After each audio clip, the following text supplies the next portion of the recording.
Այսօր ամենաշատ տարածվող լուրը տարբեր հարթակներում ԱՄՆ բարձրաստիճան պատվիրակություն է սպասվում, Հայաստան, ընդ որում փոխնախագահ Վենսի գլխավորությամբ ասում են ավելին, ասում են թրիպի հիմնարկեքին մասնակցելու նպատակով հաստատվում է այդ տեղեկությունը, թե Դա այս պահին պաշտոնապես հենց այդպիսի ձևակերպումով չի, ամենայն դեպս մեկ օր առաջ մենք գիտենք, որ հայտնի դեպք տեղի ունեցավ 30 դեսպանների հետ կանչ, ընդ որում իրենց պաշտոնավորման ժամկետը լրանում էր հունվարի վերջ, ու այդ թվում նաև Հայաստանի դեսպանը եւ Բայց նրան մնացել էր 2-3 ամիս։ Ամենայն դեպս այսպիսի դեպք նախադեպ էր սա որպես այդպիսին, այդտեղ էինք նախ փորձում հասկանալ ինչու մեր խնդիրը, եթե կար խնդիր առհասարակ, ոնց են ներկայացնում պաշտոնապես։ Ամենայն դեպս այսօր, եթե չեմ սխալվում, առավոտյան Հայաստանի Հանրապետության լիազոր դեսպանը Միացյալ Նահանգների Թրամփի մոտ էր եւ ես կարծում եմ, որ հենց ձեր ասած հարցերի շուրջ քննարկման էր հրավիրված, որովհետեւ հետագայում, հետագայացելով ենթադրում եմ, որ հունվար ամսին այո, տեղի ունենալու արողակարգային հանդիպումներ բավականին բարձր մակարդակով ձեր ասած, ձեր նաեւ մատնանշած թրիպի հետ կապված, որովհետեւ կարծում եմ, որ հունվարից սկսած արդեն շինարարական աշխատանքների մասով, որ պետք է արդեն հիմնարկեկի process-ը գեներացնեն, կարծում եմ այդ նախապես աշխատանքներն են տարվում։ Այսինքն լավ ազդակ է, այնինչ այսօր տարածում։ Լավ, վատ ազդակ դա հարցի մյուս կողմն է։ Հարցի էությունը այն է, որ process-ը գնում է, հիմա մեկին հաջու է այդ process-ը, մեկին տհաճ է, բայց փաստը այն է, որ օրակարգ գեներացում է հայ-ամերիկյան օրակարգ։ Ես ինչու եմ այդպես նշում, որովհետև մի տևական ժամանակ անընդհատ նշում էր, որ այդ համաձայնագիրը քաղաքական բութաֆորիա է արել են, հիմա կսպասեն, հետո տեսնեն ինչ է լինում։ Չեմ կարծում եմ հետամուտ կլինեն երկուստեք, որովհետեւ դա կյանքի կոչեն եւ նախադրյալները կա այդ մասով։ Այստեղ բավական հետաքրքիր է Ռուսաստանի ակնհայտ մասնակցության։ Եկան կարևորին։ Հիմա Ռուսաստանի, ոչ միայն Ռուսաստանի, Իրանի էլ ակտիվությունը հենց սրանով է։ Իրանը խնդիր է տեսնում։ Խնդիրը բարձրաստիճան ղեկավարների շուրթերից հնչում է այդ մասին ու բավական հիմնավորված, հասկանալի, որ իրենց ազգային անվտանգության եւ պետական անվտանգության տեսանկյունից շատ լուրջ խնդիրներ են իրենք մատնանշում, թվարկում են, մենք էլ ենք բազմիցս թվարկել։ Իսկ ռուսական հանգամանքը պայմանավորված է, որ Ռուսաստանը չի ուզում անմնացորդ մնալ եւ հղում է տալիս, որ նույն եթե դուք փորձում եք մեր հետ կոմունիկացիաների վերաբացման հետ կապված հղումը տալ, որ երկաթուղի պետք է անցնի, Հայաստանի ողջ տարածքը յուժեկադեի հիմքի վրա պատկանում է մեզ, հետեւաբար մենք եւս պետք է մասնագիծ լինենք։ Այն դեպքում Երբ որ գործող իշխանությունը Ռուսաստանը ձգտում է մասնակից լինել, ոչ թե խանգարել դրպիրակությունը։ Չէ, մասնակից լինել, այսինքն մեղմ ասած իր փայը պետք է ինքը տեսնի այդ գործարքից։ Ստացվում է, որ այստեղ նաև գործարքի մաս է ուզում ինքը դառնալ։ Իսկ այստեղ ուրիշ բան կա, ասում են, որ նրանք իրավասություն ունեն լավագույն դեպքում այն երկաթուղային գծերի հանդեպ, որոնք որ առկա են այս պահին գործածվում են, իսկ այնտեղ նոր երկաթուղի պետք է։ Հա, նորը հասկանալի է։ Նորի պարագայում, այսինքն Ռուսաստանը այդ երկաթուղու վրա էլ աշխատանք կա անելու։ Պատկանում է զրոյից գործ։ Կառավարում է Ռուսաստանը, պետք է Ռուսաստանն էլ տիրություն անի։ Դե կարծեմ վարչապետ Փաշինյանը Սանկտ Պետերբուրգում ուղիղ տեքստով այդ մասին ակնարկեց, ասեց, որ խնդրանքի տեսքով, որ պետք է արագացված ռեժիմով փորձեն Ռուսաստանը շինարարական աշխատանքներին մասը։ Դե բնականաբար ռուսական կողմն է ասում է դե այդ դեպքում մենք անմնացորդ չպետք է մնանք։ Հիմա այս ֆոնին ակտիվանում է Հայաստան-Ադրբեջան ուղիղ շփումները։ Բենզինի պատմությունը մեկ, հացահատիկ բենզին, հիմա սննդամթերքի մասին է խոսում։ Արդեն կարծես ընդ որում կա նախապայման, որ եթե գնում են սննդամթերք, ապա Հայաստանը օրինակ տալիս է կոնյակ, այն ինչ որ հայկական տեղական արտադրություն է, իրենք էլ տալիս են իրենց տեղական արտադրությունը։ Այդ առևտուրը խթանում է նաև Մոսկվան։ Մոսկվան կարծես դեմ չի խթանում։ Ինչու կարծես։ Որովհետև ես ակնհայտ չեմ տեսնել պաշտոնական հայտարարություն, որտեղ որ հնչի նման միտք, որ խթանում է կամ Մոսկվան ասել է նրան, որ ռուսական գնացքները Ադրբեջանի տարածքով կարողանում են գալ Հայաստան։ Այդ նույն տրամաբանությամբ Ռուսաստանը Վրաստանի միջոցով եւս տրամադրում է Հայաստանին որպես միջանցիկ տրանզիտային կոդի արգե Վրաստանը, այդ ինձ ընդամտերք է ուրաղի իր համար ալտերնատիվ ճանապարհ է, ինքը այն որ ասում է, это чисто բիզնես իր համար, այնպես որ որից կարող էր նախկինում էլ օգտվել։ Կարող էր նախկինում օգտվել, հիմա թողունակությունը մի քիչ մեծացել է հաշիվ նրան, որ ցամաքային Ադրբեջանի տարածքով է բերում, շատ դեպքերում է այդ երկաթուղին էլի մտնում է Վրաստան, Վրաստանից է գալիս Հայաստան։ Այդտեղ ինչ որ արդարոց բան չկա։ Դա։ Սա մեր արտաքին օրակարգն է հիմնական, չէ՞։ Թե կա ավելի կարևոր բան։ Դե եթե վերջի իրադարձություններն ենք փորձում այսպես շարել իրար կողքի, փորձել համեմատականներ անցկացնել, կարծում եմ հա, դա եկել են, որ օրեցօր երկու երկրների միջև կարծես այդ տնտեսական գործոնը առաջ մղելով փորձում են ինչ որ քաղաքական օրակարգ գեներացնեն, ու պատրաստ են ինչ որտեղ նաև հասարակությունների, որ պետք է առևտրով զբաղվենք, ինչպես խորհրդային միության ժամանակ, փորձենք ինչ որ թոթափվել եւ այլն ու փորձենք Դե հիմա հա այսօր արձագանքել են եւ Ալիևը եւ Էրդողանը, որ պայմանագրի ստորագրումը մոտ է, այսինքն այնինչից մենք խոսում ենք տանում է արտաքին օրակարգում դեպի համաձայնագիր, թե տեսեք Ֆիդանը վաղ է այդ մասին արտգործնախարար Ֆիդանը երեք ուղիղ տեքստով ասեց, որ նախ իրենց օրակարգը հետևյալն է. Ադրբեջանը, Հայաստանը ինչ որ պայմանավորվեն եւ Ադրբեջանը տա կանաչ լույս, այդ պայմանավորվածությունները դա մեր կողմից եւս կդիտարկվի որպես կանաչ լույս։ Ընդ որում ասեցին, որ մենք սիմվոլիկ քայլեր կձեռնարկենք, հələ մենք այստեղ փորձում ենք հասկանալ այդ սիմվոլիկ քայլերը որն է։ Դա հարցի մյուս կողմն է։ Այն որ իրենք համատեղ իրենց օրակարգն են կենարացնում, դա փաստ է։ Դա եւս մի քանի անգամ պնդեցին ու փաստացի այդպիսի հայտարարություններ եղել է։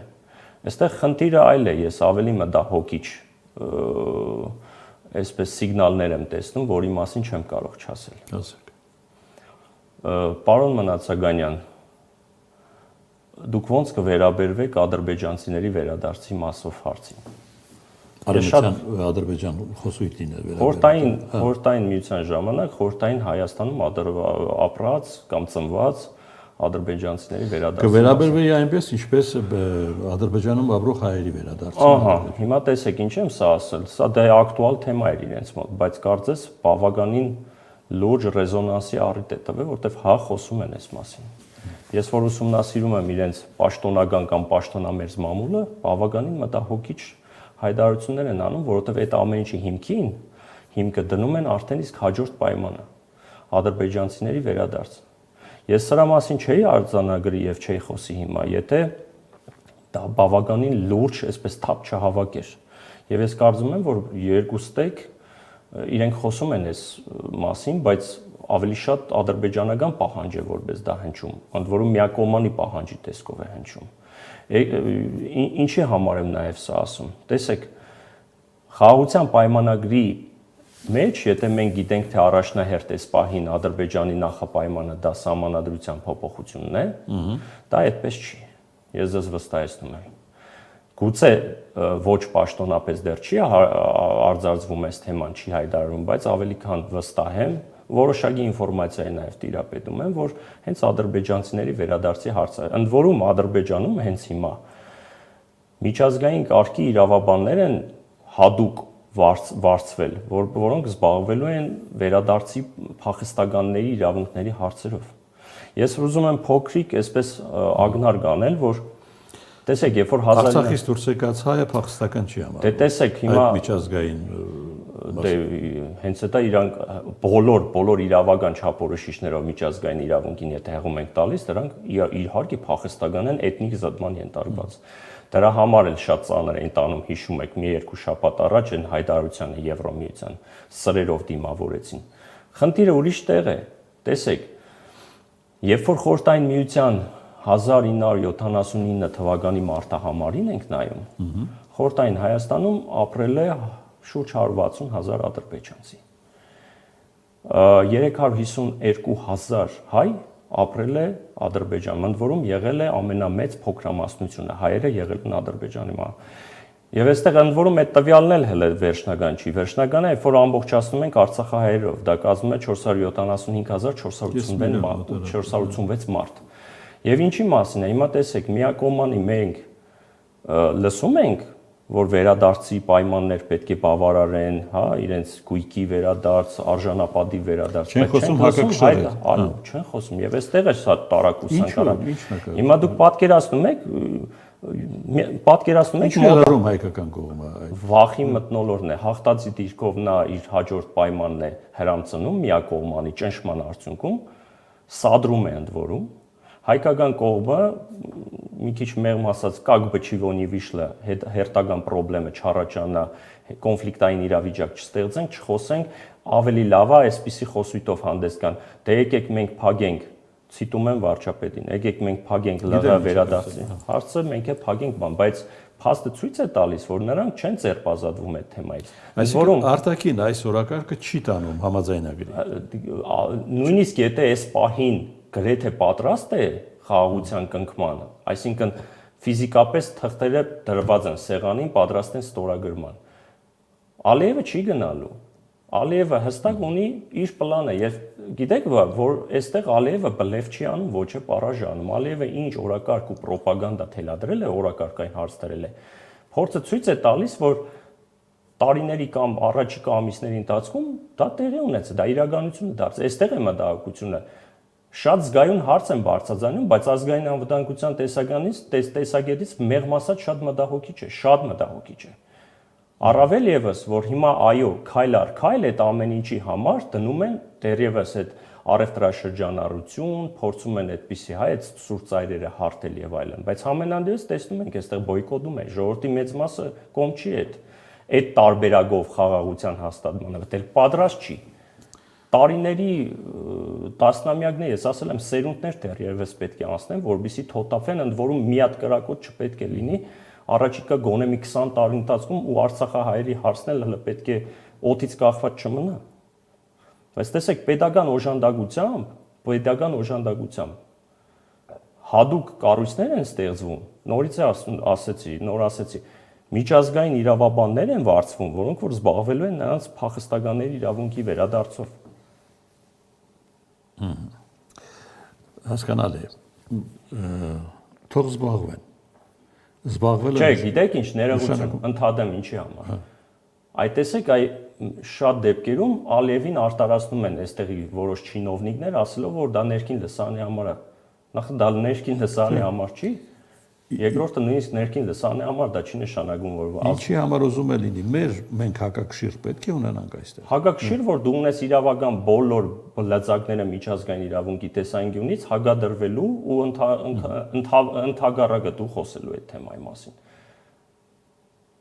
այսինքն դու ունես Արցախի վերջի իրադարձություններով լավ առաջնորդվենք 120,000 հայ բռնի տեղահանված միջազգային մի շարք վերպետական կառույցների կողմից հաստատված որ դա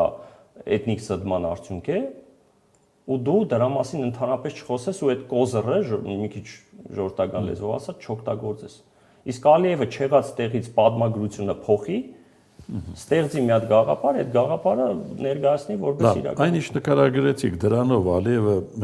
ռիսկի չի ենթարկում օգոստոսի 8-ի համաձայնագիրը կասկածի տակ է դնում Եթե ռիսկի չի ենթարկվում, ինքը միշտ ալիբի գտնում է։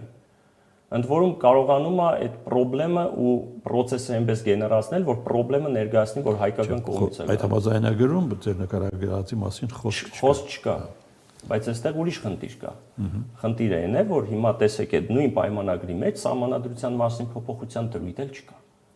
Բայց Հայաստանը ստանձնել է այդ պարտավորությունը, վերցրել է իր վրա։ Հայաստանը պատրաստում է սահմանադրությունը փոխել, այդ մասին խոսել։ Դե դա էլ ուրիշ պատմություն է, թե ընդրությունները ուրիշ է, թե նույն պատմությունն է, կլինի փոփոխություն, չի լինի փոփոխություն, դա տևական process է եւ Սարերի հետևում չի, բայց եթե իրենց մոտ վերարտադրվելը ստացվի հաջորդ ընդրություններին։ Այսինքն հարաբերությունները մինչ այդ գտնվելու են այս արկախված վիճակում։ Կարող է տեղաշարժ տեսնենք այսպիսի սոցիալ-տնտեսական, առևտրաշրջանային ինչ-որ հարաբերություններ, լավագույն դեպքում իհարկե մինչև հիմա չի լուսաբանվում, թե դելիմիտացիոն, դեմարկացիոն աշխատանքները ինչ փուլում են, որտեղ են հասել, ինչպես են իրականացվում, չի խոսվում այդ մասին։ Հայտնի Կաբալայի հանդիպումից հետո մենակ լսում ենք, որ առևտրաշրջանությանն են սարք տալիս։ Հա, բայց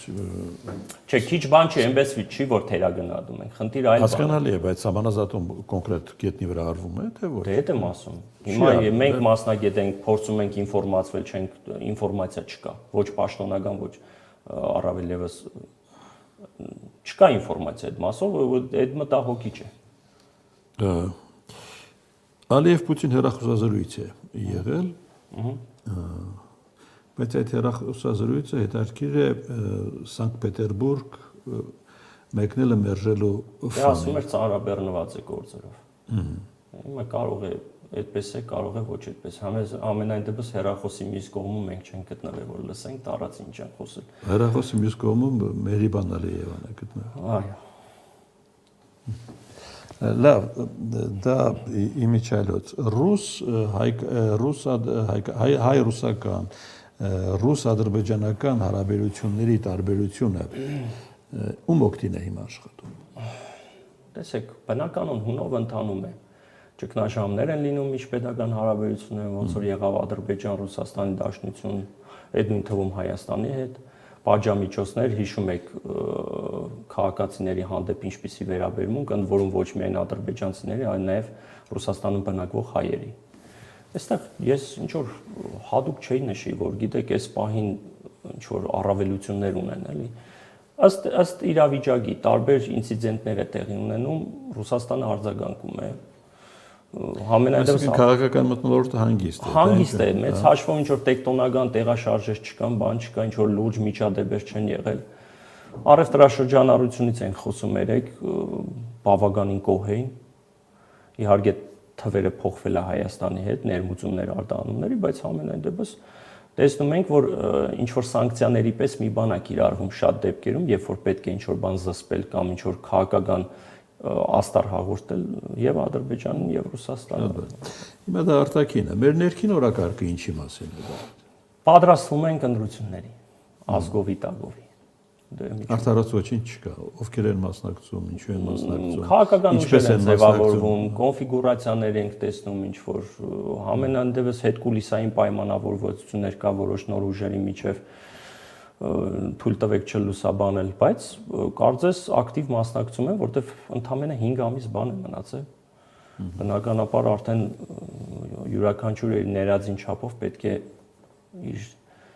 ներկայացվածությունը ապահովի ու այնպես ներկայացվի, որ հանրության քվեն ստանա, աշխատանք են տանում ամեն մեկի յուրովի։ Իշխանություն եկեղեցի հակադրությունը ներքին օրակարգ է, թե։ Եվ դրսի կոմպոնենտը կա, բայց հիմնականում ընդ որում դա վերահսկելի է, թեպետ դրսից կա ինչ-որ բաներ, բայց դա ներքին խնդիր է ու ես կարծում եմ, որ այստեղ լուծվող հարց է, բայց միշտ ասել եմ, որ այն ինչ որ անում են այս իշխանությունները, առաջի տպավորություն է, եթե նույնիսկ հիմա չփաստարկեմ էլ որոշ դրվագներ, դա թուրք-ադրբեջանական տանդեմի մինիմում ցանկությունն է, որը իրականացվում է, որովհետև դա միակ ինստիտուտն է, որը որ հայ ինքնության համար պայքարող այն կառույցն է, որը ինքնաբավ է ու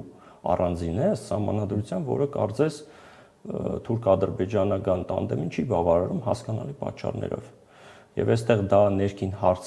խնդիր ստեղծելով հասկանում ենք, չէ, որ խնդիրը Թուրքիային եւ Ադրբեջանին մեր եկեղեցին հետաքրքրում է, ինչպեսին հետաքրքրում է այնքանով, որպես կառույց, որը միակ կառույցն է, որ ինստիտուցիոնալ մենք ինչպեսի բանակ ենք ուզում ունենալ։ Չի ասի, այդ հարցը կարծես իրանց համար լուծված է, Հայաստանի բանակը որպես այդպեսին անվտանգության տեսանկյունից իրենց համար խնդիր խոչընդոտ չի։ Այսօր խոչընդոտ չի։ Դե ամենայն դեպս նաև չզարմանանք, երբ որ պահանջ պայմաններից մեկն է լինի Հայաստանի զինված ուժերի կրճատման թիվ դնելը։ Ես այս պարագայում ոչինչ չեմ բացառի, կամաց այդ ամեն ինչը գնում է դրան։ Պատերազմը մեր վրա շատ թանկ նստեց, առավել եւս վերջնարդյունքը որպես պարտություն կրող կողմ։